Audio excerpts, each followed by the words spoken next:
আসসালামু আলাইকুম রহমতুল্লাহি ওবারাকাতুহু। বন্ধুরা, ওয়েলকাম জানাচ্ছি মাওয়া নতুন একটা ভিডিও দেখার জন্য। বন্ধুরা, আল্লাহর কাছে অশেষ শুকরিয়া যে আল্লাহ আমাদের সুস্থভাবে এত দূরের একটা রাস্তা আমরা এখানে এসে পৌঁছেছি।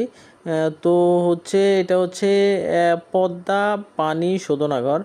তো এখানে ঢাকা শহরের প্রায় 45% পানি নাকি এখান থেকে বিশুদ্ধ হয়ে যায় পাইপলাইনের মাধ্যমে। তো আমি মোটামুটি অত বেশি জায়গায় যাই না, যে কয়েকটা জায়গা গেছি তার মধ্যে সবচেয়ে সুন্দর এই জায়গাটাই আমার কাছে সবচেয়ে লাগছে। পরিবেশটা অনেক সুন্দর, যেটা না দেখলে বিশ্বাস করবেন না। অনেক জায়গা, অনেক সুন্দর পরিবেশ, অনেক সুন্দর, যেটা মানে আমার কাছে এত ভালো লাগছে যে বলে বোঝাতে পারবো না। তো আমরা আজকে এখানে মোটামুটি কিছুক্ষণ সময় দিব, যেহেতু অনেক সুন্দর পরিবেশ। তো আমরা ইতিমধ্যে আমরা এসে আগে মাছগুলো ছেড়ে দিছি। হ্যাঁ, মাছগুলো এই যে এখানে মাছগুলো ছেড়ে দিছি।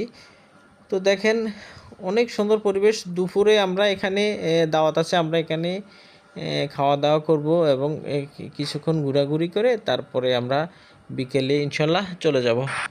তো এখানে আগেরও কিছু মাছ ফালানো ছিল, তো আমাদের মাছগুলো এখন ছেড়েছি। এটা বড় 51 পিস আর ছোট হচ্ছে 100+ মাছ ছেড়েছি। তো আমাদের মাছগুলো আসলে প্রথম ছাড়ার পরে সবগুলো নিচে চলে গেছে। এত উঠে না, 2-4 দিন পরে এগুলো উঠবে। তো এখানে ঢোকার অনুমতি নেই, জনসাধারণের ঢোকার অনুমতি নেই। যদি অনুমতি থাকতো তাহলে বলতাম সবাই এখানে এসে একটু ঘুরে যাবেন। আমরা সাধারণত ঘোরার সময় পাই না, তো আজকে যেহেতু এখানে এসেছি, তো এখানে কিছুক্ষণ ঘোরাঘুরি করে তারপরে আমরা মাওয়া ঘাটে গিয়ে কতক্ষণ ওখানে ঘোরাঘুরি করে তারপরে আমরা বাসা চলে যাব। তো আজকে এখানে এই পর্যন্ত। পরবর্তী ভিডিওতে দেখা হবে ইনশাল্লাহ। আসসালামু আলাইকুম রহমতুল্লাহি ওয়া বারাকাতুহু।